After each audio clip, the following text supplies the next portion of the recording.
Baik. Melanjutkan yang Mau mulia. lanjut? Ya, dari permohonan. Siapa juru bicara hari ini untuk Pak Ari CS? Kami mohon izin untuk membacakan ini, resume ini secara bergantian yang mulia. Hanya 2 orang yang diperbolehkan juru bicara untuk berbicara, termasuk penyampaian pokok-pokok permohonan. Mohon izin kalau boleh ditambah yang mulia, karena cukup agak banyak, lagi puasa. Nanti akan kami perlakukan sama. Pihak begitu, lain yang pun mulia. seperti itu. Oh baik. Silakan. Baik yang mulia.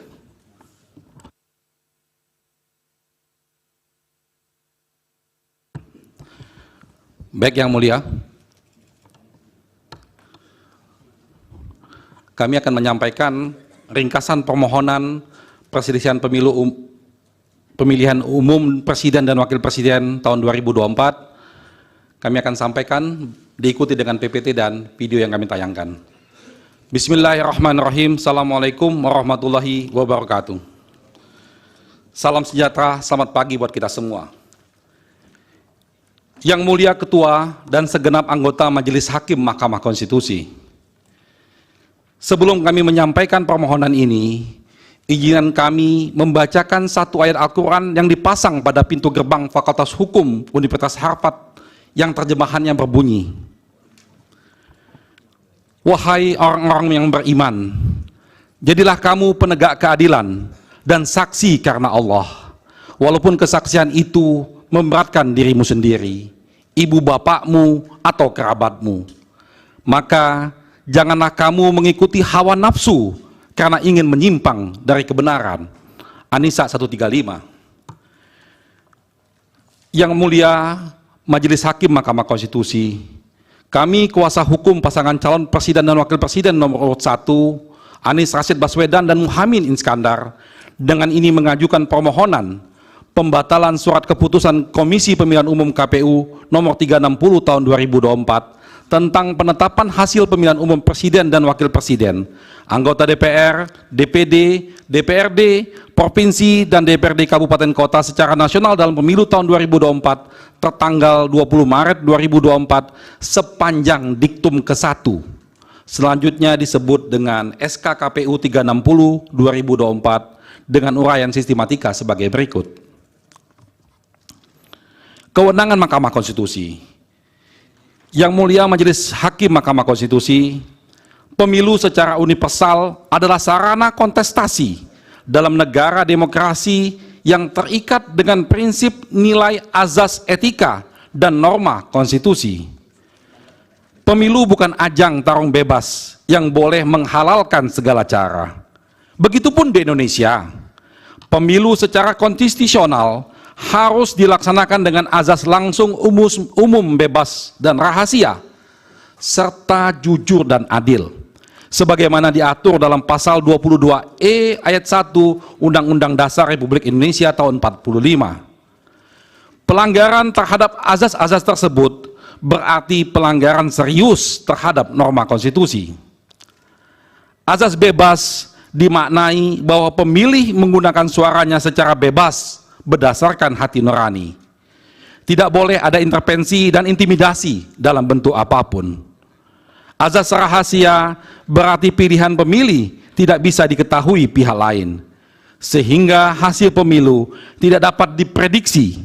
Sementara azas jujur mensyaratkan bahwa penyelenggaraan pemilu tidak boleh ada kecurangan dan rekayasa. Sedangkan azas adil bermakna bahwa negara dengan seluruh sumber dayanya tidak boleh bertindak menguntungkan atau merugikan salah satu peserta. Proses penyelenggaraan pemilu yang taat azas dan prinsip tersebut akan menjadi indikator hitam putihnya peradaban demokrasi sebuah bangsa, termasuk kita Indonesia. Sayangnya, dalam praktek proses penyelenggaraan pemilu di Indonesia, khususnya pemilu presiden dan wakil presiden tahun 2024 ini, justru dinyatakan banyak pihak berlangsung dengan penuh kecurangan yang melibatkan Presiden Joko Widodo dan penyelenggara negara lainnya. Keterlibatan Presiden Joko Widodo untuk memenangkan anak kandungnya menjadi perhatian internasional. Hal ini terlihat dari pernyataan anggota Komite HAM, Center for Civil and Political Rights, CCPR PBB, Bakri Wali Ndiaye. Ia menyatakan bahwa Presiden Joko Widodo terlibat mengkondisikan pemilu sehingga mengakibatkan pemilu 2024 berlangsung tidak netral yang merusak ajas jujur dan adil sebagaimana ditentukan pasal 22E ayat 1 Undang-Undang Dasar 1945. Tiga hal penting yang menjadi perhatian serius dari Bakri Wali NDI. Yang pertama, adanya putusan Mahkamah Konstitusi, selanjutnya kami sebut Mahkamah, mengenai perubahan syarat usia calon presiden dan calon wakil presiden yang diubah di menit terakhir. Pendaftaran capres-cawapres sehingga anak presiden yang belum berumur 40 tahun dapat ikut pencalonan. Kedua, Bakri juga mempertanyakan apa langkah yang diterapkan untuk memastikan semua pejabat-pejabat negara, termasuk presiden, tidak bisa memberi pengaruh berlebihan terhadap pemilu. Yang ketiga, Bakri juga bertanya, apakah pemerintah Indonesia sudah menggelar penyelidikan guna mengusut kecurigaan intervensi pemilu tersebut. Pernyataan Bakri di atas sejalan dengan pendapat Syarabich yang menyatakan pemilu di beberapa negara dibayangi malpraktek atau manipulasi untuk kepentingan perseorangan ataupun partai politik dengan mengakibatkan kepentingan umum. Bentuk-bentuk malpraktek dalam pemilu menurut Syarabich dapat dikelompokkan dalam 3 jenis, yaitu manipulasi terhadap peraturan perundang-undangan pemilu, manipulasi pilihan pemilih yang bertujuan untuk mengarahkan atau mengubah pilihan pemilih dengan cara-cara yang manipulatif, dan ketiga, manipulasi terhadap proses pemungutan dan penghitungan suara hingga pemilu berakhir. Ketiga jenis malpraktek tersebut secara sempurna justru terjadi dalam penyelenggaraan Pilpres 2024. Malpraktek Pilpres 2024 berawal dari ambisi Presiden Joko Widodo untuk melanggengkan kekuasaannya. Ada 3 tahapan yang dijalankan oleh Presiden Joko Widodo untuk memuluskan kepentingannya. Tahap pertama, melalui wacana jabatan presiden selama 3 periode dengan berbagai instrumen. Lalu tahap pertama gagal karena ditentang oleh banyak pihak. Selanjutnya Joko Widodo melancarkan tahap kedua berupa wacana perpanjangan masa jabatan. Tahapan kedua ini pun gagal, yang selanjutnya melancarkan tahapan dengan menunjuk calon pengganti sebagai tahap ketiga. Tahap ini sudah dan sedang dijalankan. Malpraktek Pilpres 2024 untuk melancarkan tahap ketiga terjadi sejak awal tahapan penyelenggaraan pemilu. Dimulai dari ketidaknetralnya Presiden Joko Widodo saat menunjuk Ketua Panitia Seleksi Komisioner dan Badan Pengawas Pemilu Republik Indonesia atau Bawaslu, seorang anggota staf kantor staf presiden dan loyalis Presiden Joko Widodo. Akibatnya, proses yang tidak netral sedari awal itu telah menyebabkan pelanggaran azas dan prinsip penyelenggaraan pemilu sebagaimana disebut dalam konstitusi dan undang-undang pemilu, yaitu antara lain jujur, adil, mandiri, akuntabel, efektif, dan efisien. Penempatan figur yang memiliki konflik kepentingan tersebut sedari awal menyebabkan integritas penyelenggara pemilu telah dinodai dan menyebabkan integritas lembaga penyelenggara pemilu KPU, Bawaslu, dan DKPP didelegitimasi dan dirusak sehingga berada di titik memalukan. Konflik kepentingan tersebut dilarang sebagaimana ketentuan pasal 5 angka 4 dan angka 6 Undang-Undang nomor 28 tahun 1999 tentang penyelenggaraan negara yang bersih dan bebas dari KKN. Penempatan orang-orang presiden atau all president men dalam lembaga penyelenggaraan pemilu, baik KPU, Bawaslu, dan DKPP, selain memperlihatkan tindakan yang tidak jujur dan tidak adil, juga memperlihatkan betapa tidak profesionalnya presiden dalam mengelola negara, dan semua hal itu juga bertentangan dengan azas dan prinsip penyelenggaraan pemilu. Selain menempatkan orang presiden dalam menyeleksi penyelenggara pemilu, Presiden Joko Widodo juga memanfaatkan para pembantunya di kabinet dan aparatur kekuasaan lainnya untuk menggerakkan jajaran birokrasi, pejabat kepala daerah, kepolisian, dan Tentara Nasional Indonesia, hingga aparat pemerintah di level terendah seperti kepala desa dan perangkat desa. Mereka dikooptasi dan digerakkan untuk pemenangan paslon 02, yaitu Prabowo Subianto dan Gibran Rakabuming Raka yang merupakan anak dari Presiden Joko Widodo. Keseluruhan tindakan aparat dan aparatur di atas menyebabkan terjadinya the violence of election, dan pada tingkat yang paling mengenaskan telah memicu terjadinya brutality democratic process. Pada situasi tersebut, program dan kebijakan pemerintah dibajak.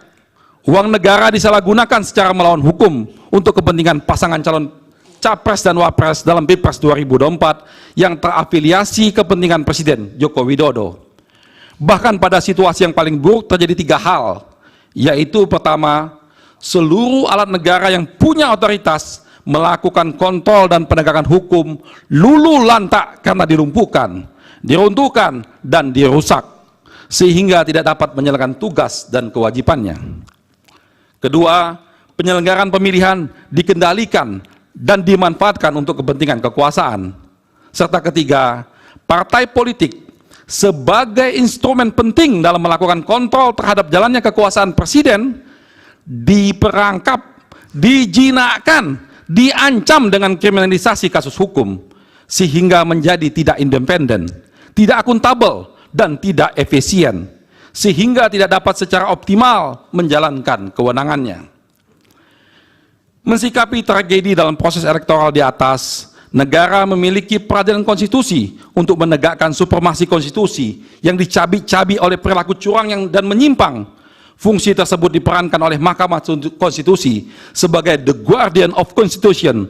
Hal ini didasarkan kepada pasal 24C ayat 1 Undang-Undang Dasar 45, pasal 10 ayat 1 Undang-Undang nomor 24 tahun 2003, pasal 29 ayat 1 Undang-Undang nomor 48 tahun 2009, pasal 474 ayat 1 Undang-Undang Pemilu. Berdasarkan uraian di atas, Mahkamah Konstitusi berwenang memeriksa dan memutus perselisihan tentang hasil pemilihan umum. Diberikannya kewenangan bagi Mahkamah Konstitusi untuk memutus perselisihan tentang hasil pemilu bertujuan untuk menegaskan Indonesia sebagai negara hukum. Negara hukum mengandung pengertian bahwa pelaksanaan kekuasaan pemerintahan negara didasarkan pada hukum dan konstitusi serta menjunjung hak asasi manusia. Peristiwa, fakta, dan bukti-bukti pada poin 9 sampai 13 di atas hadir secara faktual, intensif, terkendali, dan terorganisir, nyaris tanpa jeda di dalam proses penyelenggaraan pemilu di 2024. Keseluruhan problema yang terjadi dalam setiap proses penyelenggaraan pemilu 2024 ini tersaji dan dihadirkan di hadapan yang mulia Majelis Hakim Konstitusi sesuai permohonan perselisihan hasil pemilihan umum yang kami ajukan. Setiap hakim konstitusi secara pribadi dan masing-masing mempunyai tanggung jawab, bukan alang-kepalang, megah dan agung yang kelak dipastikan akan direkam pada catatan dalam cetak biru jejak digital sejarah dan peradaban bangsa. Pada persidangan Mahkamah atas kasus PHPU Pilpres, publik akan menilai dan meyakini apakah Mahkamah sebagai pengawal konstitusi akan memeriksa dan memutus perkara dengan memperhatikan secara sungguh-sungguh unsur paling substantif dalam proses pemilihan umum, yaitu berupa ditegakkannya azas dan prinsip di dalam proses election dan demokrasi yang diatur dalam Undang-Undang Dasar 1945. Tidak hanya sekedar memeriksa sengketa hasil suara saja. Dalilnya sangat jelas. Hasil suara Pilpres yang dipengaruhi oleh proses penyelenggaraan Pilpres yang mengabaikan azas dan prinsip pemilu, maka dipastikan akan memproduksi hasil kecurangan. Result never betrayed its process. Kecurangan dan pelanggaran pemilu yang melibatkan penyelenggara negara dan penyelenggara pemilu sangat berpengaruh terhadap perolehan suara dan rekapitulasi penghitungan suara bagi masing-masing pasangan calon. Karena itu, Mahkamah Konstitusi memiliki kewenangan untuk memutus ex aequo et bono yang diartikan sebagai permohonan kepada hakim untuk menjatuhkan putusan yang seadil-adilnya apabila hakim mempunyai pendapat lain. Karena sifatnya sebagai peradilan konstitusi, Mahkamah tidak boleh membiarkan aturan-aturan keadilan prosedural atau procedural justice memasung dan mengesampingkan keadilan substantif justice. Karena fakta-fakta hukum telah nyata merupakan pelanggaran konstitusi. khususnya pasal 22E ayat 1 Undang-Undang 1945 yang mengharuskan pemilu dilakukan secara demokratis dan tidak melanggar azas-azas pemilihan umum yang bersifat langsung, umum, bebas dan rahasia, jujur dan adil. Satu prinsip hukum dan keadilan yang dianut secara universal menyatakan bahwa tidak seorang pun boleh diuntungkan oleh penyimpangan dan pelanggaran yang dilakukannya sendiri, dan tidak seorang pun boleh dirugikan oleh penyimpangan dan pelanggaran yang dilakukan oleh orang lain. Dengan demikian, tidak satu pun pasangan calon pemilihan presiden yang boleh diuntungkan dalam perolehan suara akibat terjadinya pelanggaran konstitusi dan prinsip keadilan dalam penyelenggaraan pemilihan presiden. Mahkamah perlu menciptakan terobosan guna memajukan demokrasi dan melepaskan diri dari kebiasaan praktik pelanggaran terukur seperti perkara akuo. Sejak putusan Mahkamah nomor 55 PUU 17/2019 tanggal 26 Februari 2020, khususnya subparagraf 3.15.1 yang diambil alih sebagai pertimbangan hukum dalam putusan Mahkamah nomor 85 PUU 20/2022 tanggal 29 September 2022 pada subparagraf 3.19 halaman 39-40, Mahkamah menegaskan berdasarkan pertimbangan hukum tersebut dengan menggunakan original intent perubahan Undang-Undang 1945, Mahkamah telah menegaskan bahwa tidak terdapat lagi perbedaan rezim pemilihan. Selanjutnya pada subparagraf 3.19 putusan nomor 85 PUU 20/2022 tanggal 29 Desember 2022 halaman 40, Mahkamah menegaskan menimbang bahwa tafsir atas Undang-Undang 45 yang tidak lagi membedakan antara pemilihan umum nasional dengan pemilihan kepala daerah secara sistematis berakibat pula pada perubahan penafsiran atas kewenangan Mahkamah Konstitusi yang diatur dalam pasal 24C ayat 1 Undang-Undang Dasar 1945. Pasal 24C Undang-Undang Dasar 1945 menyatakan bahwa Mahkamah Konstitusi berwenang mengadili pada tingkat pertama dan terakhir yang putusannya bersifat final untuk salah satunya memutus perselisihan tentang hasil pemilihan umum. Selanjutnya makna konstitusional yang demikian diturunkan dalam berbagai undang-undang yang terkait dengan kewenangan Mahkamah Konstitusi, terutama undang-undang kekuasaan kehakiman. Norma demikian pada akhirnya harus dipahami bahwa perkara perselisihan hasil pemilihan umum yang diadili oleh Mahkamah terdiri dari pemilu untuk memilih presiden dan wakil presiden, memilih anggota DPR, memilih anggota DPD, memilih anggota DPRD baik provinsi, kabupaten maupun kota, serta memilih kepala daerah provinsi, kabupaten maupun kota. Izin dilanjutkan Yang Mulia.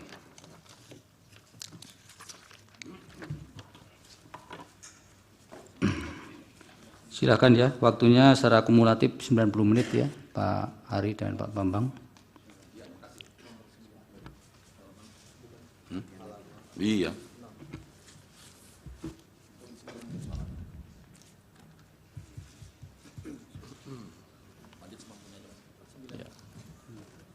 Terima kasih Majelis Hakim. Karena perubahan pembacaan, maka mohon izin untuk membaca lebih perlahan. Mudah-mudahan bisa menjelaskan semuanya. Majelis yang kami hormati dan kami muliakan. Berdasarkan pada pertimbangan hukum Mahkamah dalam putusan nomor 55 tahun 2019 dan putusan nomor 85 tanggal 29 September 2022, maka tidak lagi ada sekat yang membedakan antara perselisihan hasil pemilu dengan perselisihan pemilu kada. Itu ada di halaman 6 resume kami. Pada dasarnya, di halaman 7 sekarang, praktek beracara di Mahkamah Konstitusi dan Mahkamah Agung serta di negara-negara di dunia mempunyai dan memperlihatkan dasar fundamental yang paradigmatik sama. Mahkamah Konstitusi mempunyai otoritas untuk menegakkan keadilan, bukan sekedar penegakan hukum, menegakkan hak konstitusional dan hak asasi manusia, serta menjamin dilakukannya safeguard of democracy. Bukan sekedar sengketa hasil suara. Oleh karena itu, Mahkamah Konstitusi dipastikan akan membatalkan hasil proses pemilihan yang didapatkan dari penyalahgunaan kewenangan presiden, kekuasaan dan penyelenggara pemilu, serta pelanggaran dan kecurangan yang berat dan akut dalam proses penyelenggaraan pemilu dan pilpres. Hal ini dapat dikonfirmasi yaitu antara lain, satu, pertama, Mahkamah Konstitusi Austria. Pada tahun 2016, Mahkamah Konstitusi Austria telah membatalkan terpilihnya Alexander van der Bellen sebagai presiden karena terbukti melakukan kecurangan, yaitu dengan melakukan pengiriman surat melalui pos yang dilakukan oleh orang-orang Alexander, sehingga ada manipulasi yang cukup tinggi di situ. Kedua, Mahkamah Agung Kenya tahun 2017. Mahkamah Agung ini menganulir kemenangan Presiden petahana Uhuru Kenyatta karena pemerintah pusat terbukti mematikan listrik di basis pendukung Odinga pada hari pemungutan suara. Ketiga, Mahkamah Agung Maladewa. Mahkamah Agung ini membatalkan hasil pemilu karena ada 5.623 orang tidak memiliki hak pilih, diantaranya orang yang meninggal, pemilih di bawah umur, dan pemilih yang menggunakan identitas palsu, tapi mereka justru bisa ikut pemilu. Keempat, Mahkamah Agung Ukraina.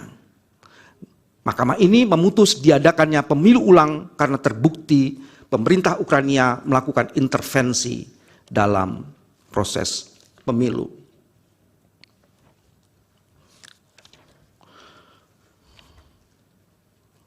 Saya lanjutkan ke halaman 7 poin. Maaf.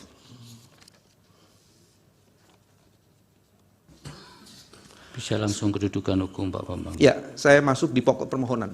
Baik, silakan. Kedudukan hukum dan bagian lainnya sudah ya. dianggap tenggang waktu permohonan sudah dianggap dibacakan. Alasan permohonan pembatalan hasil pemilihan disampaikan atas dasar terjadinya rangkaian pelanggaran terukur dan pelanggaran-pelanggaran yang secara kualitatif menguntungkan pasangan calon 02, namun sebaliknya merugikan pemohon. Hasil pemilu berdasarkan rekapitulasi yang ditetapkan oleh KPU melalui SK KPU dikemukakan urutan perolehan suara. Tidak kami bacakan. Hasil perhitungan suara untuk 02 di atas diperoleh dengan cara yang melanggar azas pemilu dan prinsip penyelenggaraan pemilu bebas, jujur, dan adil. 3 azas itu dilanggar secara serius oleh mesin kekuasaan, mulai dari pelibatan lembaga kepresidenan, dukungan Presiden Joko Widodo, pelumpuhan independensi penyelenggara pemilu, manipulasi aturan persyaratan pencalonan, pengerahan aparatur negara, dan penyalahgunaan anggaran negara atau bansos yang disalahgunakan untuk menggerakkan mesin pemenangan paslon 02 yang calon wakil presidennya secara jelas adalah anak kandung dari Presiden Joko Widodo. Fakta hukum bahwa dukungan Presiden Joko Widodo dapat dimaknai sebagai manifestasi dari sikap dan perilaku patronasi yang mensugesti peran para menteri di kabinetnya untuk memberikan dukungan terbuka dan di sebagiannya bahkan ikut terlibat secara intensif di dalam kampanye untuk mendukung putranya sebagai calon wakil presiden. Patronasi presiden tersebut mensugesti menteri kabinet dan menggerakkan dan mengaitkan program-program kementerian yang ditujukan untuk menarik dukungan dari pemilih agar memilih pasangan calon presiden dan wakil presiden di mana anaknya presiden menjadi calon wakil presiden. Dan tindakan di atas adalah pelanggaran atas pemilu dan prinsip penyelenggaraan pemilu. Kesemuanya dapat dikualifikasi dan dikategori sebagai election fraud, tindak kecurangan dan pelanggaran pemilu. Dukungan Presiden Jokowi merupakan berupa penggelontoran dan pengalokasian sejumlah dana dengan tujuan pemenangan paslon 02 bisa dikualifikasi sebagai pork barrel politics. Tindakan Presiden Joko Widodo itu dapat dikualifikasi sebagai penyimpangan dana insentif negara untuk publik yang digunakan sebagai transaksi politik pemilu dan ditujukan untuk mempengaruhi pemilih. Tindakan tidak netral Presiden Joko Widodo telah terbukti menguntungkan calon tertentu dengan melonjaknya suara paslon 02 secara drastis setelah melalui operasi pengerahan sumber daya negara.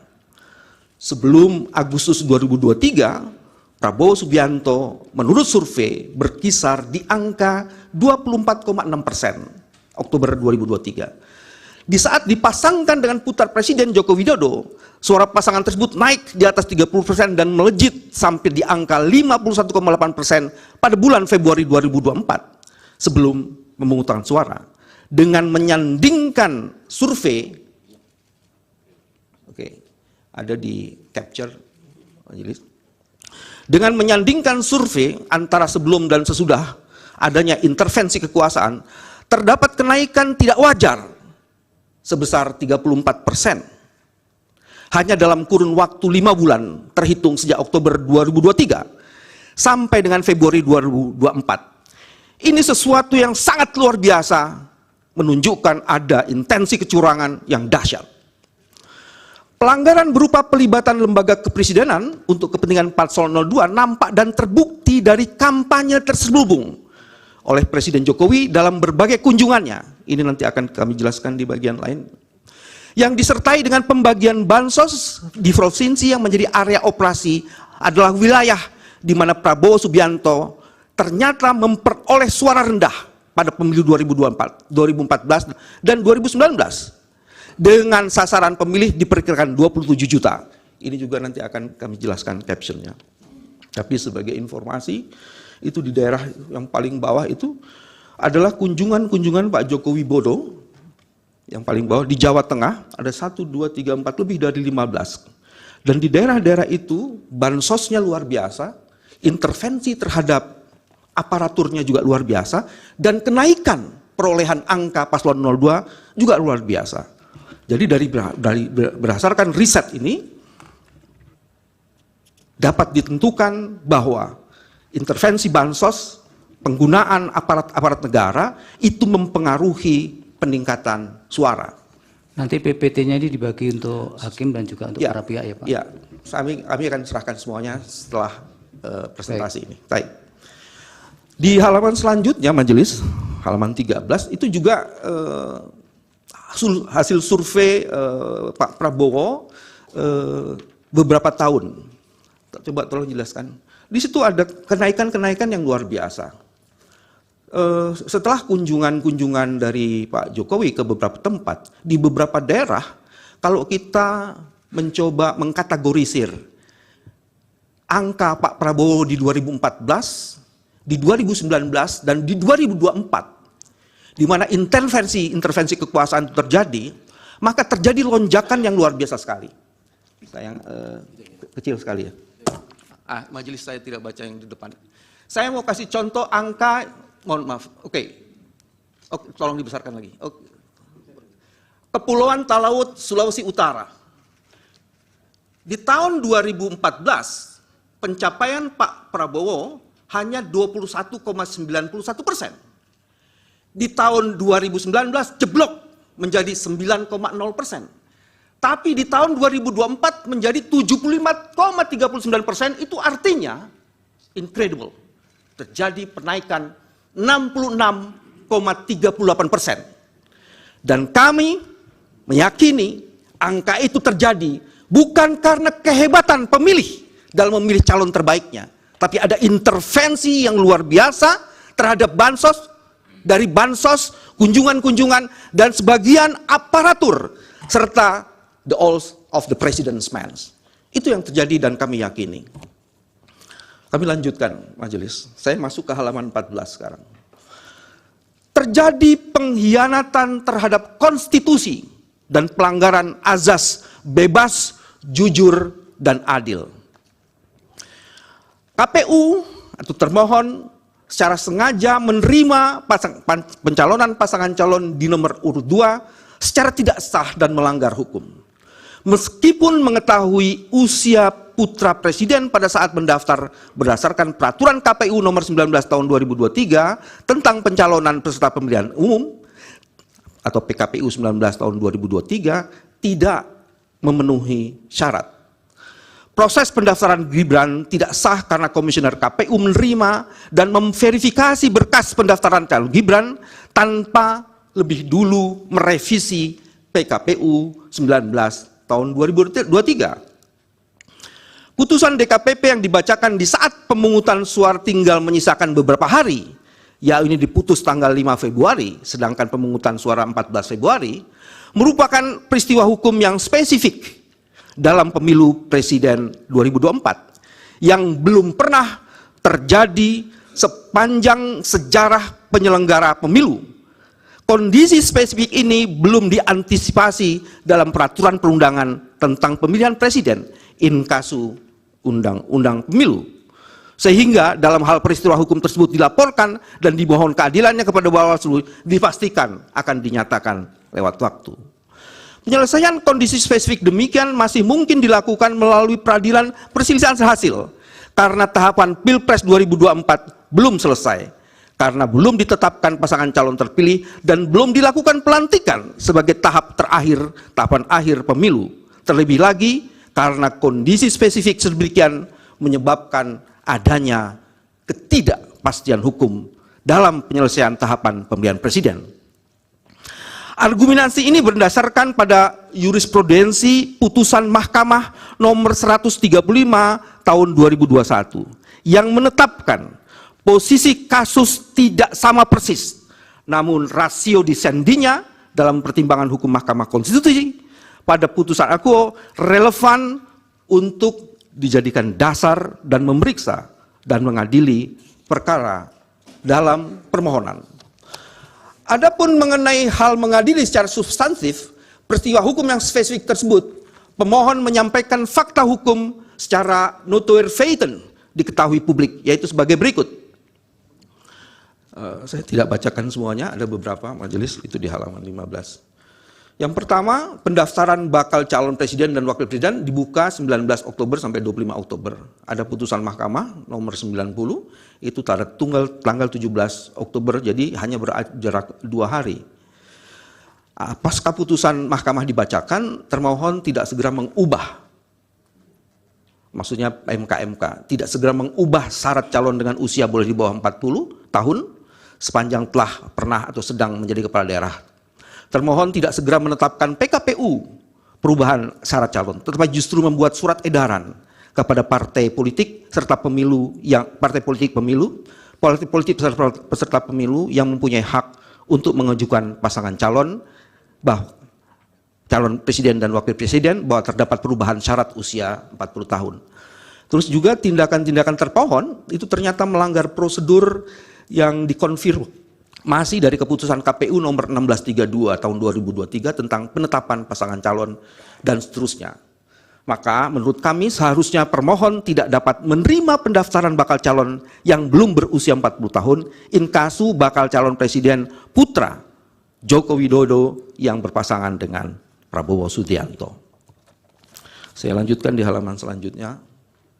Tindakan menerima pendaftaran Gibran secara melawan prosedur merupakan salah satu bentuk pelanggaran terukur. Tentang pelanggaran terukur, Mahkamah dalam berbagai putusan perselisihan hasil pemilu kepala daerah mempertimbangkan sebagai pelanggaran yang tidak dapat ditolerir dan diberi sanksi pembatalan sebagai peserta pemilihan. Ada beberapa putusan Mahkamah yang mendiskualifikasi calon pemenang dalam kontestasi pemilihan umum kepala daerah, yakni terbukti tidak memenuhi syarat. Hal ini dapat dikumpulkan sebagai berikut, ada 4. Pertama, putusan diskualifikasi calon Bupati RD Dabi dari pasangan calon Bupati dan Wakil Bupati Kabupaten Yalimo nomor 1. Karena apa? Karena tidak lagi memenuhi syarat sebagai pasangan calon peserta pemilihan Bupati dan Wakil Bupati Yalimo. Melalui putusan tersebut, Mahkamah menyatakan memerintahkan KPU Yalimo menyelenggarakan kembali pemungutan suara ulang di seluruh TPS dengan terlebih dahulu mengganti saudara Edi Erdi Dabi. Nomor 2 adalah putusan 132 tahun 2020 atas pemilihan umum kepala daerah di Kabupaten Bovendigul. Pada putusan itu MK mendiskualifikasi pasangan calon atas nama Yusak Yaluo dan Yakob Waremba atas dasar calon bupati tersebut ternyata tidak memenuhi syarat jeda 5 tahun dari bebas murninya mantan terpidana korupsi. MK kemudian memerintahkan pemungutan suara ulang di seluruh TPS tanpa diikuti oleh pasangan calon tersebut. 3. Putusan Mahkamah Konstitusi Pemilu Kada Bengkulu nomor 57 tahun 2008. MK mendiskualifikasi pasangan calon Dirwan Mahmud dan Hartawan karena melakukan pelanggaran terukur, yakni tidak memenuhi syarat calon kepala daerah. Sama halnya dengan putusan Pilkada Kota Tebing Tinggi nomor 12 tahun 2010, MK pun mendiskualifikasi pasangan calon karena melakukan pelanggaran terukur, yakni tidak memenuhi syarat calon. Mahkamah dalam putusannya nomor 85 tahun 2022, ada di bukti V5, telah menegaskan tidak terdapat perbedaan rezim pemilihan antara pemilihan umum kepala daerah dengan pemilihan umum legislatif dan presiden. Sehingga adalah tepat menurut kami jika MK memutuskan diskualifikasi Gibran karena adanya kondisi spesifik yang sama dengan perkara-perkara sengketa pemilu kada yang tadi disebutkan di atas. Oleh karena paslon 02 terbukti melakukan pelanggaran terukur, tidak memenuhi syarat calon dan didiskualifikasi, maka agar hak konstitusional pemilih yang telah mencoblos paslon 02 tersebut tidak hilang dan hangus sia-sia, maka beralasan hukum untuk memberikan kesempatan ulang kepada para pemilih tersebut menggunakan hak pilihnya dengan benar melalui pemungutan suara ulang. Pemohon memohon kepada MK agar memerintahkan termohon untuk melakukan PSU yang hanya diikuti oleh pasangan calon yang tidak melakukan pelanggaran terukur dan spesifik tadi, dalam hal ini mohon dan pasangan calon nomor urut 3. Bagian yang lainnya, lumpuhnya independensi penyelenggara pemilu karena intervensi kekuasaan. Lumpuhnya independensi penyelenggara pemilu yang terjadi saat ini merupakan bagian dari skenario Presiden Joko Widodo untuk melanggengkan kekuasaannya. Tindakan ini dimulai saat Presiden Joko Widodo menunjuk dan mengangkat tim seleksi KPU dan Bawaslu pada tahun 2021. Presiden Joko Widodo telah melanggar ketentuan pasal Akuo, pasalnya ada di poin B, saya tidak sebutkan, dengan memilih dan mengangkat anggota tim seleksi KPU dan Bawaslu yang komposisinya 4 orang ternyata unsur pemerintah, yaitu Yudi Ardiantoro, kantor kepala staf presiden, Bahtiar, Kementerian Dalam Negeri, Edward Omar Syarif Hirej, Wakil Menteri Hukum dan HAM, dan Pungki Indarti, Komisi Kepolisian Nasional. Berangkat dari seleksi bermasalah, praktek curang dan pembelian pemilu oleh termohon, antara lain, saya lanjutkan di halaman selanjutnya, kecurangan dan pelanggaran oleh termohon saat verifikasi partai politik. Jadi termohon melakukan kecurangan pada saat verifikasi faktual dengan memerintahkan penyelenggara pemilu di tingkat provinsi hingga kabupaten kota untuk memanipulasi hasil verifikasi dengan tujuan untuk meloloskan partai politik tertentu menjadi peserta pemilu 2024. Kasus-kasus manipulasi verifikasi partai politik calon ini bahkan sudah disidangkan oleh DKPP. Ditemukan hubungan khusus dan personal antara Ketua KPU Hasyim Asyari dengan Ketua Umum Partai Politik Republik Partai Politik Republik 1, Hasnaini, sebagai salah satu partai calon peserta pemilu. Hubungan khusus itu terungkap di dalam persidangan DKPP, dan Ketua KPU, Hasyim Asyari, atas perbuatan tersebut dijatuhkan sanksi peringatan keras terakhir oleh DKPP. Termohon bertindak tidak netral saat menerima pendaftaran dan menetapkan Gibran Raka Buming Raka sebagai calon wakil presiden karena syarat usianya tidak memenuhi 40 tahun. Bagaimana dengan Bawaslu? Tindakan tidak netral juga dilakukan oleh Bawaslu. Bawaslu tidak memproses secara profesional tindakan wakil menteri desa yang mengumpulkan orang untuk menggalang dukungan kepada calon pasangan Prabowo Gibran, sampai dengan perbuatan jajaran Menteri Pertahanan yang memanfaatkan fasilitas Kementerian Pertahanan untuk mengkampanyekan Prabowo Gibran. Nanti buktinya kami akan serahkan dan detailnya. Ini tindakan-tindakan. Ada beberapa tindakan yang lainnya adalah poin ketiga di halaman 18. Bawaslu juga melakukan pelanggaran netralitas dengan tidak melakukan pengawasan aktif berupa identifikasi, strip penelitian, dugaan pelanggaran termohon. Karena meloloskan Gibran Raka Buming Raka sebagai calon presiden, calon wakil presiden, sebagai temuan pelanggaran pemilu. Padahal hal demikian merupakan tugas Bawaslu. Apalagi di dalam salah satu cross eksaminasi di DKPP, ternyata belum ada berita acara yang dikonfirmasi oleh Bawaslu tentang proses pendaftaran itu. Dan ada tindakan yang tidak bertanggung jawab dari Bawaslu mengenai hal itu. Saya akan lanjutkan lagi di poin selanjutnya. Langsung di halaman 20 atau 21.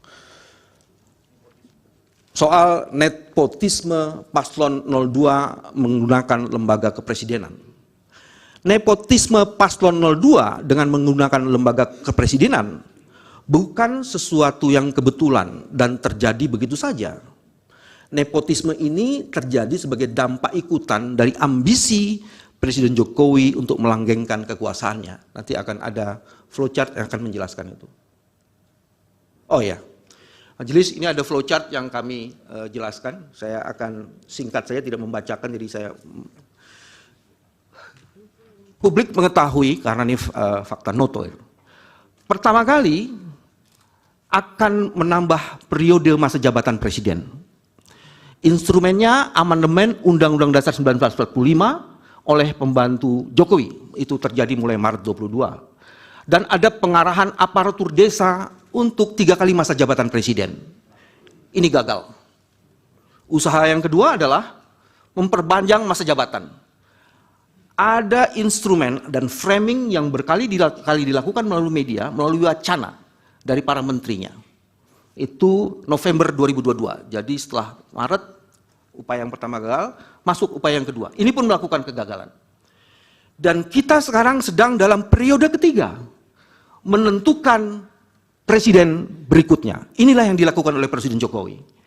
Jadi instrumennya adalah, menurut pendapat kami, putusan MK nomor 90 tahun 2023 dilanjutkan dengan mengendalikan penyelenggara pemilu, mengkooptasi alat-alat kekuasaan negara, menjinakkan partai politik. Dan ini yang mengakibatkan, setelah yang tadi prinsipal kami sudah mengemukakan, ada konsekuensi Indonesia sekarang ada di persimpangan jalan. Apakah kekuasaan pemilihan presiden akan tetap berada di tangan rakyat sesuai pasal 1 Undang-Undang Dasar 1945, terjemahannya seperti itu, atau pemilihan presiden justru ditentukan oleh presiden sebelumnya.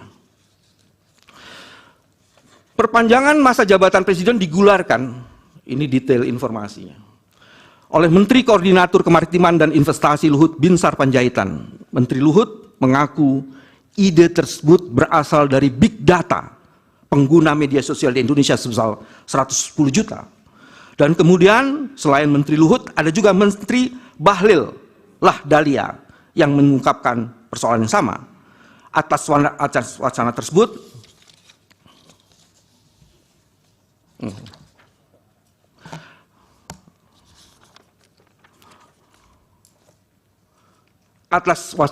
terlihat perbedaan sikap Presiden Jokowi yang awalnya seakan-akan menolak wacana dimaksud, pernyataan di 2019, tapi kemudian menyatakan hal demikian sebagai bagian dari demokrasi. Itu pernyataan tahun 2022. Sikap inkonsistensi ini menunjukkan adanya motif yang sungguh sangat terang benderang dari Presiden Jokowi untuk melanggengkan kekuasaannya. Selain tidak tegas terhadap berbagai upaya menteri yang secara nyata menabrak konstitusi, upaya pelanggengan kekuasaan oleh Presiden Jokowi juga terbaca dengan sangat terang setelah beliau menyatakan dengan tegas akan campur tangan dengan cawe-cawe dalam pemilu 2024. Pernyataan tersebut disampaikan pada saat bertemu dengan para pemimpin redaksi media serta konten kreator pada 29 Mei 2023.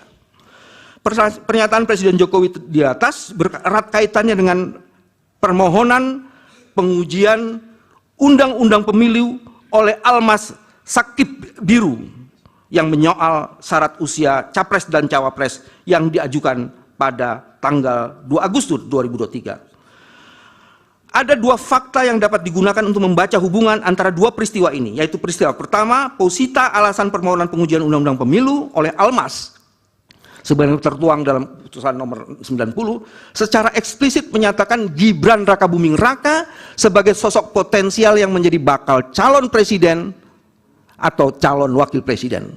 Lebih lanjut, Almas dalam permohonan pengujiannya pasal 169 huruf Q Undang-Undang Pemilu menyatakan sebagai pengagum Gibran Rakabuming Raka. Dengan demikian, peristiwa pernyataan Presiden Jokowi akan cawe-cawe dalam pemilu dengan permohonan Almas adalah satu rangkaian yang saling terkait dan tidak berjalan sendiri-sendiri. Hal ini terlebih lagi tidak lama setelah itu ada putusan nomor 90 dan kemudian dilanjutkan Gibran Rakabuming Raka resmi mendaftar sebagai pasangan calon. Sebagai penyelenggara negara, padahal Presiden terikat dengan sumpah jabatannya yang diucapkan saat dilantik sebagaimana tersebut dalam pasal 9 ayat 1 Undang-Undang Dasar. Mohon izin menyebutkan ini karena ini sangat penting. Demi Allah, begitu kata sumpah jabatan Presiden. Demi Allah saya bersumpah akan memenuhi kewajiban sebagai Presiden Republik Indonesia atau Wakil Presiden Republik Indonesia dengan sebaik-baiknya dan seadil-adilnya memegang teguh Undang-Undang Dasar dan menjalankan undang-undang dan peraturannya dengan seluruh-seluruhnya serta berbakti untuk nusa, kepada nusa dan bangsa. Frasa bersumpah akan memenuhi kewajibannya dengan sebaik-baiknya dan seadil-adilnya mengandung arti bahwa Presiden harus berada di atas dan untuk semua kelompok dan golongan, berlaku yang seadil-adilnya dalam konteks penyelenggaraan pemilu. Harus dimaknai bahwa Presiden akan bertindak netral, tidak memihak serta tidak bertindak untuk menguntungkan salah satu pasangan calon atau merugikan pasangan calon lainnya. Sikap netral Presiden serta penyelenggara negara lainnya juga merupakan amanat Undang-Undang Pemilu, yakni pasal 26 ayat 2 Undang-Undang Pemilu. Majelis, saya tidak bacakan selanjutnya. Ada juga pengangkatan penjabat kepala daerah yang masif. Sebentar Pak Bambang, kalau sekiranya capek, ini majelis tadi mempertimbangkan karena ini puasa, mungkin bisa ditambah 1, dan nanti kami perlakukan sama dengan untuk pihak yang lain. Baik. Terima kasih Majelis. Baik. Memang lelah majelis, tapi apa artinya kelelahan? Karena kami harus menegakkan aturan demokrasi seluruh-seluruhnya. Ya sudah, itu di penambahan itu saja yang direspon, jangan yang lain. Ya, terima kasih. Terima kasih majelis. Nanti akan teman-teman saya akan membacakan. Ini ada poin 4 huruf A, itu penunjukan pejabat kepala daerah yang dilakukan oleh pemerintah itu ternyata tidak memenuhi standar yang ditentukan oleh putusan MK majelis, yaitu putusan MK nomor 55 Undang-Undang tahun 2019 dengan putusan MK nomor 67. Menurut putusan di atas ada 3 indikator penting ditunjuknya penjabat kepala daerah, baik penjabat gubernur, bupati, dan wali kota. Satu, pemerintah harus menerbitkan peraturan pelaksana sebagai tindak lanjut pasal 201 dari Undang-Undang Nomor 1 2015 tentang pemilihan gubernur, bupati, dan wali kota atau pilkada.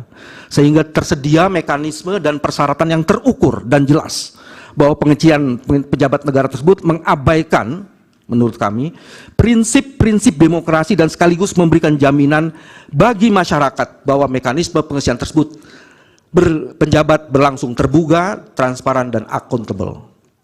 Dan yang kedua, indikator yang sangat penting sesuai dengan aspirasi daerah. Karena ternyata, nanti akan dijelaskan dalam pengamatan kami, aspirasi daerah tidak sepenuh-penuhnya diakomodasi. Yang ketiga, pemberian kewenangan pejabat kepala daerah dalam masa transisi menuju pilkada serentak secara nasional yang sama dengan kepala daerah definitif. Jadi juga diberikan kewenangan-kewenangan yang sama dengan kepala daerah terhadap para penjabat daerah ini. Jadi alih-alih seharusnya terbit peraturan pemerintah yang justru terbit Majelis Hakim, justru peraturan Menteri Dalam Negeri nomor 4 tahun 2023 yang digunakan untuk menggantikan peraturan pemerintah. Peraturan menteri bukan termasuk peraturan pelaksana undang-undang berdasarkan pasal 1 angka 5. Yang juga penting untuk dikemukakan adalah pengabaian terhadap perintah putusan MK tersebut telah menyebabkan proses penunjukan pejabat kepala daerah berlangsung tidak demokratis dan sangat struktural, di mana pemerintah pusat menjadi pengendali segala tindak tanduk kepala daerah, dan ini bisa dibuktikan terakhir dalam kasus di Aceh. Tiba-tiba gubernur Aceh dicopot karena di Aceh 02 kalah. Sehingga mudah bagi kepala daerah menjadi alat politik pemerintah pusat, terutama ketika penyelenggaraan pemilu serentak. Ada peta yang kami kemukakan di halaman 25 majelis, saya melanjutkan di huruf E-nya. Sebagaimana diketahui, jumlah provinsi yang dipimpin oleh pejabat gubernur hingga November 2023 itu sebanyak 20 provinsi dengan 57.000 desa di dalamnya yang memiliki ekivalen populasinya adalah, kalau dikaitkan dengan DPT, 140.657.540 pemilih. Dari total jumlah pemilihnya 204 juta sekian di seluruh Indonesia. Jadi para penjabat yang diberikan jabatan secara melawan hukum melalui peraturan presiden itu sebanyak 68,68%. Berdasarkan data tersebut dapat dilihat bahwa terdapat potensi ratusan juta suara pemilih yang rawan dicurangi secara terstruktur melalui kebijakan maupun tindakan yang diduga dilakukan oleh pejabat kepala daerah. Ini ada peta sebarannya. Majelis, ini ada peta sebarannya, saya baca yang sebelah kiri saja. Kalau peta sebaran ini dikaitkan dengan keunggulan, itu akan ada angka yang menarik. Di sebelah kanan, nomor 2, Sumatera Selatan unggul 69,47%. Ini kalau kita kaitkan dengan data yang sudah kami kemukakan sebelumnya, itu akan kelihatan sekali. Ini bukan seorang yang memilih karena memang punya kompetensi dan lain-lain, tapi ada masalah. Nomor 8, di Kalimantan Barat unggulnya 61,05%. Di Kalimantan Timur 69%. Ini luar biasa. Di Sulawesi Barat unggul 65,4%. Di Gorontalo unggul 65,24%. Di Sulawesi Tenggara unggul 71,11%.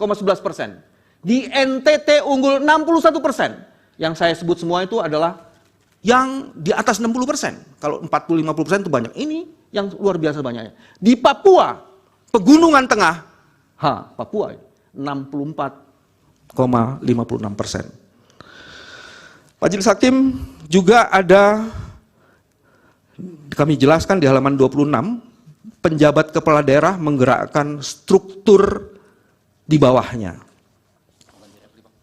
Ya.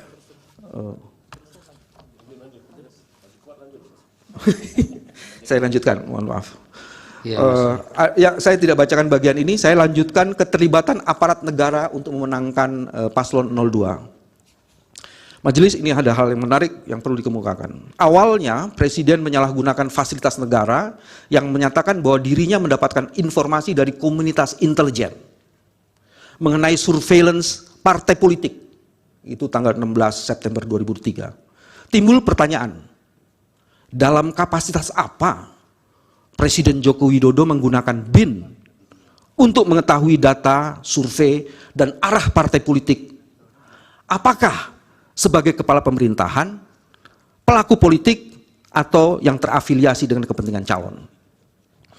Selain menggunakan BIN sebagai upaya untuk memenangkan kontestasi, Presiden Jokowi juga ternyata menggerakkan atau setidaknya membiarkan beberapa anggota menteri kabinet terlibat dalam kampanye paslon 02 serta pejabat negara lainnya.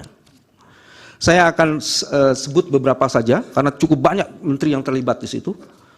Saya mau masuk di poin 3, Menteri Koordinator halaman 28. Airlangga Hartarto melakukan dugaan politisasi bansos kepada warga Mandalika. Menteri Luhut Binsar Panjaitan memberikan dukungannya kepada Prabowo paslon 02 di berbagai media dan platform media sosial. Menteri Investasi Bahlil Lahadalia yang mendampingi Gibran kampanye di Papua pada hari Jumat 26 Januari, Bahlil mendirikan, selain itu Bahlil juga mendirikan gerakan relawan untuk mendukung paslon 02. Menteri Erick Thohir tidak pernah melakukan cuti maupun mundur dari jabatannya selaku menteri walaupun terbukti melakukan serangkaian kampanye. Menteri Agama Yakut Khalil Qoumas yang menyatakan siap memberikan tambahan suara 4% untuk pasangan calon nomor urut 02 Prabowo Gibran dan memberikan pengarahan terhadap penyuluh agama di seluruh Indonesia. Menteri Pertanian Amran Sulaiman, dia diduga mengerahkan bimbingan teknis ke berbagai daerah untuk menggalang dukungan. Menteri Komunikasi yang juga Ketua Umum Projo Budi Aryastiadi menggalang dukungan 02. Menteri Perindustrian juga melakukan penggalangan. Wakil Menteri Agraria Yuli Antoni pada media sosial pribadinya mempolitisasi program pemerintah dengan membagikan sertifikat PTSL dan wakaf kepada masyarakat dengan memberikan dukungan selamat Prabowo Gibran. Begitupun dengan pejabat-pejabat lainnya. Saya lanjut ke halaman 29, itu ada pengerahan kepala desa majelis. Di situ detail sekali, saya akan baca salah satunya saja. Kepala desa memiliki nilai tawar yang sangat tinggi untuk memengaruhi pilihan masyarakat karena mengelola dana desa dan berbagai program sentral lainnya. Pemerintah ternyata telah menganggarkan dana sebesar 70 triliun pada tahun 2023, APBN 2023. Berdasarkan data Menteri Keuangan, jumlah tersebut meningkat 3,0% dibandingkan dengan Outlook 2022 sebesar 67,9%. Jumlah dana desa dianggarkan tersebut setara dengan 2,28%, artinya target belanjanya sekitar 3,061 triliun. Dana tersebut lalu akan dibagi rata sehingga setiap desa bisa mendapatkan 1 miliar per tahun. Selain mengelola dana desa, pemerintah desa juga mengelola beberapa program dari pemerintah pusat seperti Kartu Sehat, Kartu Keluarga Sehat, Program Keluarga Harapan, dan lain-lainnya. Terus ada juga pelanggaran atas netralitas di atas juga dipertegas dengan beberapa bukti di lapangan. Majelis, ini ada peta yang juga menurut saya menarik. Ini peta ini adalah peta organisasi kepala desa yang tidak netral. Itu di situ ada yang di di DPP PPDI Sumatera Selatan, itu ini contoh saja ya. Cukup merata semuanya, 10 desa, jumlah pemilihnya sekian. PAB PDSI Jawa Barat, jumlah anggota sekian, jumlah pemilihnya sekian banyak. Begitupun di Jawa Tengah, begitupun di Sulawesi Selatan. Jadi ada begitu banyak. Sementara itu semuanya ini, kepala desa ini nanti berkaitan dengan bantuan sosial dan lain-lainnya. Waktunya masih 30 menit lagi. Ya, setelah bagian saya nanti gantian ya. Ini bagian. Ya, oke. Majelis yang kami muliakan. Intervensi ke Mahkamah Konstitusi. Patut diduga ada menteri yang secara sengaja melakukan intervensi kepada Ketua Mahkamah Konstitusi Anwar Usman pada saat memeriksa perkara nomor 90 tahun 2023. Inilah yang merupakan awal dari adanya pelanggaran terhadap prinsip-prinsip konstitusi yang secara nyata diperlihatkan tidak hanya oleh Presiden, namun juga lembaga penegak hukum lainnya. Presiden kabulnya putusan MK nomor 90 tersebut di atas membuat mahkamah marwahnya tercoreng. Karena pelanggaran etik yang dilakukan oleh Ketua Mahkamah Konstitusi tidak pernah terjadi di seluruh mahkamah konstitusi lainnya di seluruh dunia. Dan itu merupakan pelanggaran yang syarat dengan konflik of interest. Hal ini terkonfirmasi dengan putusan Majelis Kehormatan Mahkamah Konstitusi nomor 2 MK L 11 2023 yang menyatakan Anwar Usman dalam memeriksa dan mengabulkan perkara dimaksud terbukti melanggar etik karena adanya konflik kepentingan.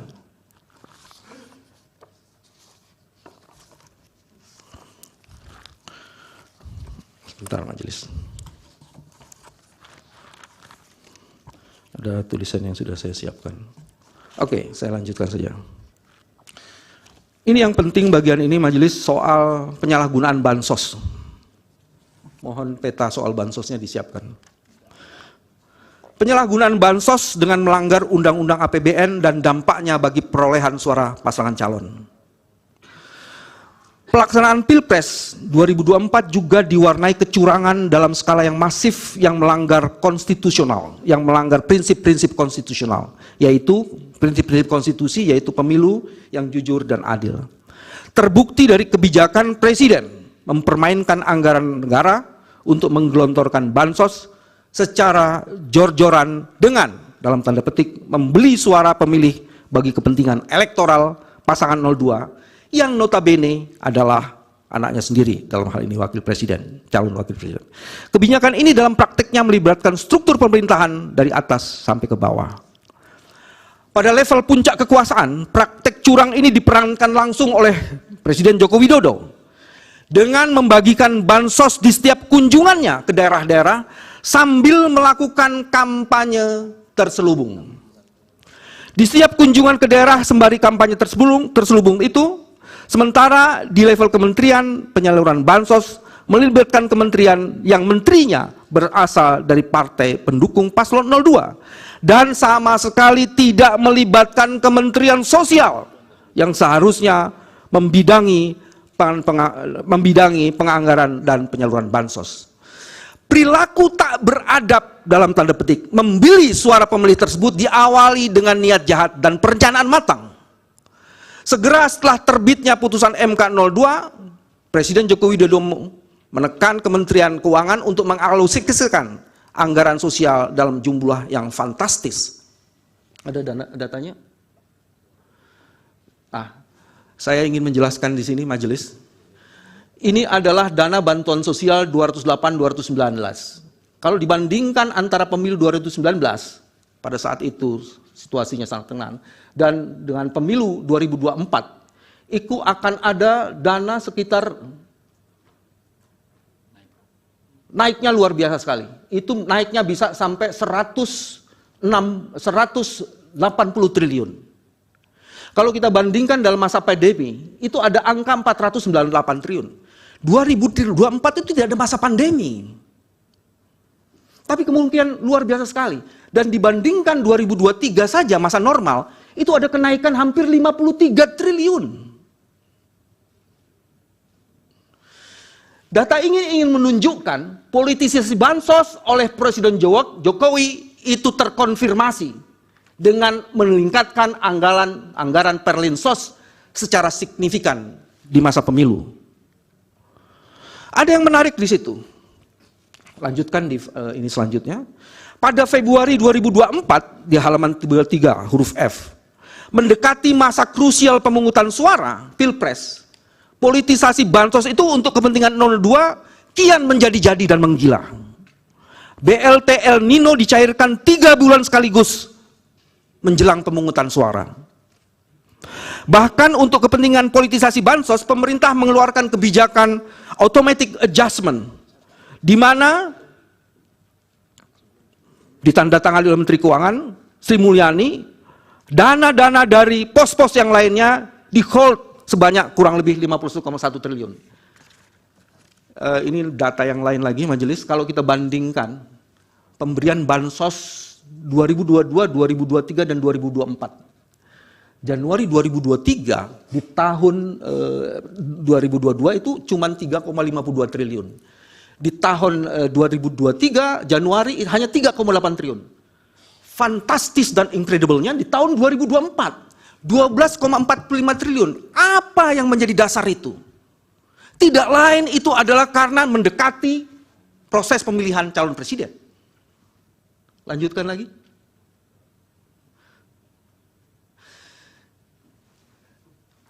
Ada peneliti yang membuat penelitian sangat baik yang berkaitan dengan pork barrel politics.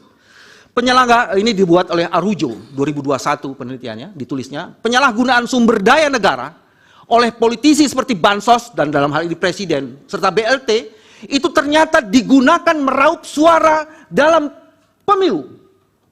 Dan ini terbukti efektif di 5 negara termasuk Indonesia. Ini adalah studi. Dari sini bisa kelihatan sekali penerimaan bansos itu. Jadi seluruh penerimaan bansos itu ternyata kalau dikonfirmasi dan di overlay dengan perolehan suara calon akan terbukti di sini. Dan ini dibenarkan oleh survei. Jadi ada survei di Indonesia yang membenarkan seperti ini. Penerimaan bansos sebanyak 69% itu ternyata mereka yang memilih Prabowo Gibran. Ini faktanya. Ada ini lain?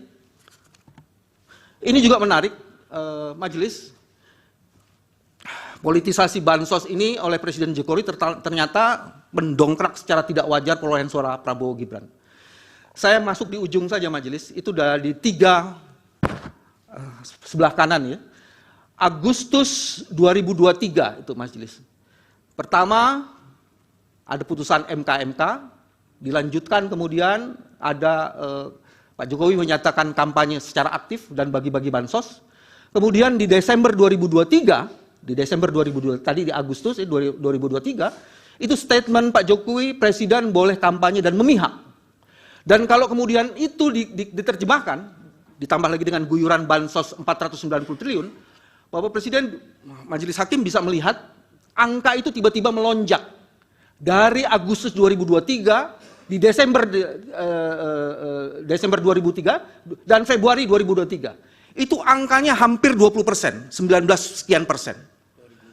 Di 2024. Jadi apalagi kalau bukan intervensi bansos dan mengkooptasi integritas dari penyelenggara negara. Dan yang paling menarik, ini khusus untuk Bawaslu. Ini juga menarik, tapi sebelum itu saya tambah lagi. Ini ada di halaman 34, survei LSI. Ini yang tadi disebutkan adalah ini surveinya LSI ini. Menurut survei LSI, 69,3% penerima bansos mendukung Prabowo Gibran. Dan total penerima bansosnya ada 51 juta penerima. Ini survei. Kalau kita meyakini survei quick count, harusnya yakin juga dengan ini. Pemohon menemukan politisasi bansos itu juga terjadi di berbagai daerah. Ini ada sekitar 7. Saya mau sebut dari nomor 7 aja. Pembagian bansos di DKI Jakarta dengan tas berwarna identitas paslon. Saya tidak tahu di mana ada Bawaslu. Terdapat bansos berupa beras yang memuat calon wakil presiden dan calon wakil presiden. Terus kemudian di Gianyar, Bali, ketika Pak Jokowi membagikan bansos yang diwarnai insiden pencopotan baliho Ganjar Mahfud serta bendera Partai PDIP di sekitar lokasi penyerahan. Dan yang paling penting itu di bagian poin 1, majelis I. Pembagian bansos dilakukan secara langsung oleh Presiden Jokowi dan para menterinya, para menteri pengusung Prabowo Gibran di banyak wilayah tanpa melibatkan Kementerian Sosial. baik penyalurannya maupun data yang digunakan. Penerimaan bansos seharusnya mengacu pada data Kementerian Koordinator Perekonomian yang diulangi. Penerima bansos mengacu pada data Kementerian Koordinator Perekonomian yang dipimpin oleh Pak Erlangga Hartarto yang mendukung Prabowo. Selain itu, pemberian bantuan pangan juga tidak mengacu data Kementerian Sosial, tetapi data persasaran percepatan penghapusan kemiskinan di wilayah koordinasi yang menterinya atau kementeriannya adalah bagian dari orang-orang yang mendukung kelompok 02. Ada data lain, majelis, ini juga data yang menurut saya menarik, nanti kami akan berikan. Dampak perolehan suara itu pada daerah-daerah yang tadi ada peta sebelumnya, Pak Jokowi pergi ke berbagai daerah, dan dalam kepergiannya itu 3 hal dilakukannya. Pemberian bansos, mengkonsolidasi aparat, dan kemudian juga melibatkan banyak aparat kepala desa. Coba lihat di sini.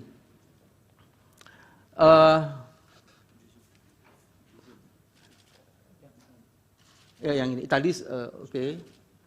Tadi saya sudah jelaskan, saya jelaskan lagi. Coba saya mau cari data yang ini saja.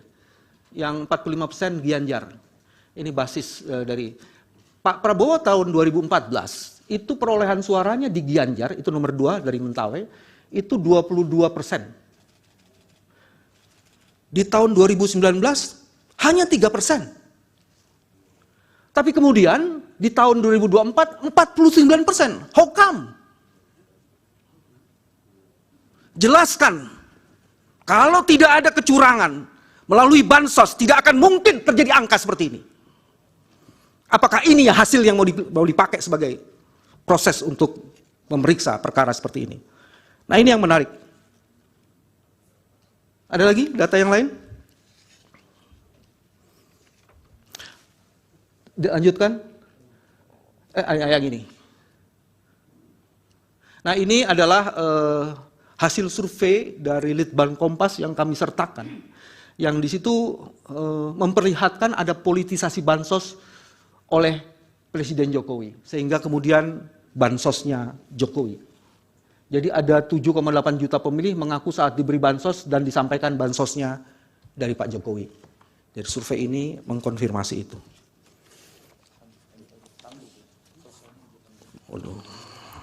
Baik, saya lanjutkan, tinggal 6 halaman lagi, saya akan cepat-cepat saja. Pertama, yang lanjutnya majelis adalah pelanggaran prosedur. Ada berbagai modus kejahatan terhadap konstitusi dan cara-cara curang yang dilakukan oleh Presiden Jokowi untuk mendukung paslon 02 yang kesemuanya itu melahirkan berbagai kejahatan, turunan, dalam bentuk pelanggaran prosedur pemilu yang mempengaruhi hasil perolehan suara. Setidaknya ada 8 majelis. Ada manipulasi DPT, ada surat suara yang tercoblos pada pasangan calon nomor urut 2, ada pengurangan suara pemohon, ada politik uang, ada yang mencoblos lebih dari 1 kali, ada TPS janggal, ada anak-anak ikut mencoblos, dan ada juga kecurangan termohon yang dilakukan melalui sistem IT. Saya tidak akan membacakan semuanya, cuma saya akan memilih saja beberapa yang menurut saya sangat penting untuk dikemukakan.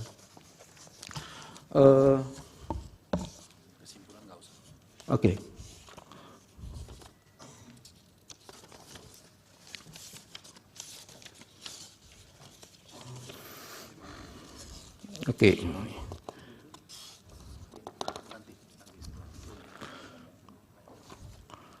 Saya bisa dikasih dokumen lainnya kalau di sini ada yang hilang.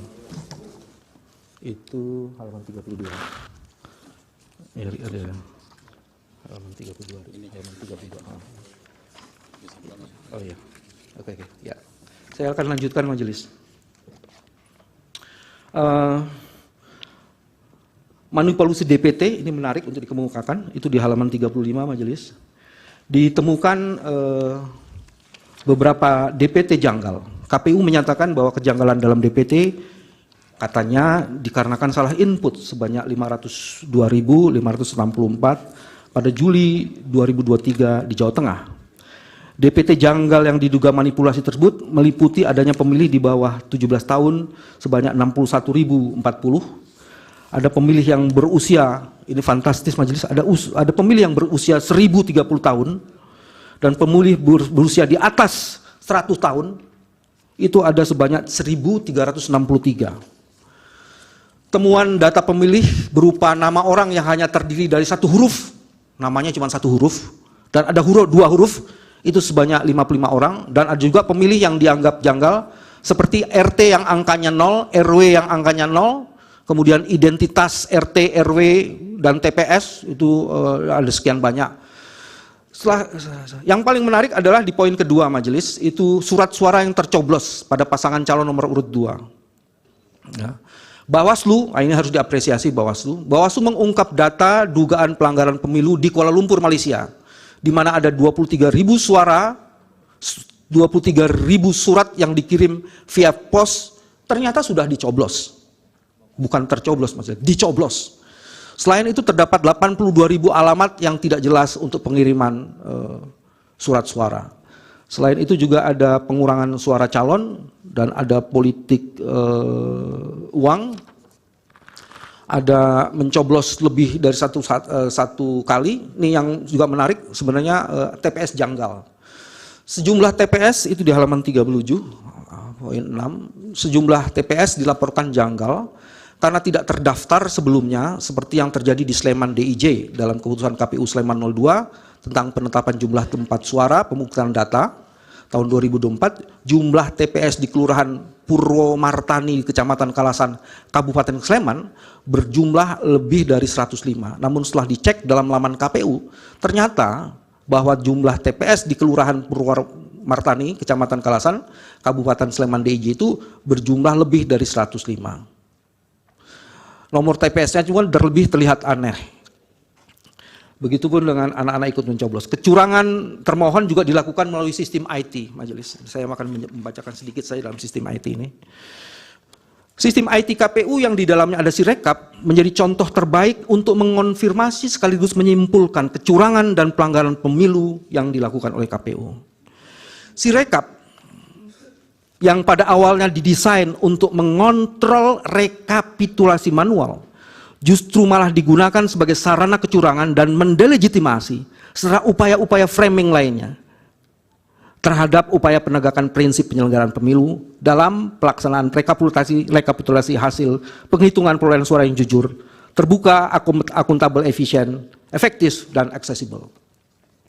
Sirekap semula hendak dijadikan instrumen untuk mengontrol rekapitulasi manual.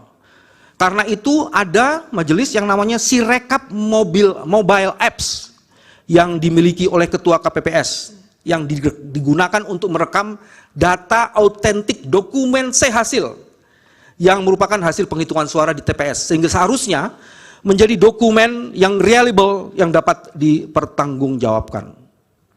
Nah, ada yang menarik itu di poin D majelis. Ditemukan adanya salah satu fitur yang tiba-tiba muncul kendati sebelumnya tidak pernah ada di dalam mobile apps Sirekap yang dimiliki KPPS yang memegang back-end apps. 4 hari sebelum pencoblosan, tanggal 10 Februari, tiba-tiba ada muncul fitur bypass logging dan security, sehingga ada pihak yang dapat mengubah value atau angka dalam dokumen C hasil, karena source code dapat diubah. Munculnya fitur tersebut tidak saja mengubah angka perolehan suara di Sirekap, tapi juga potensial menghilangkan metadata dan file foto form C plano hasil. Yang selanjutnya adalah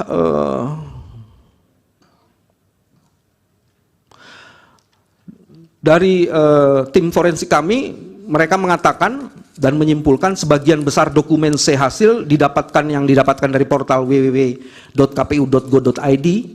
itu ternyata tidak dapat dipertanggungjawabkan keasliannya karena C hasil yang dijadikan dasar rekapitulasi itu dilakukan di kecamatan adalah dokumen yang diragukan karena tidak memiliki metadata menurut kami yang sulit untuk dikonfirmasi. Legitimasi perolehan selanjutnya tidak bisa, itu sebabnya legitimasi terhadap perolehan selanjutnya tidak bisa dipertanggungjawabkan.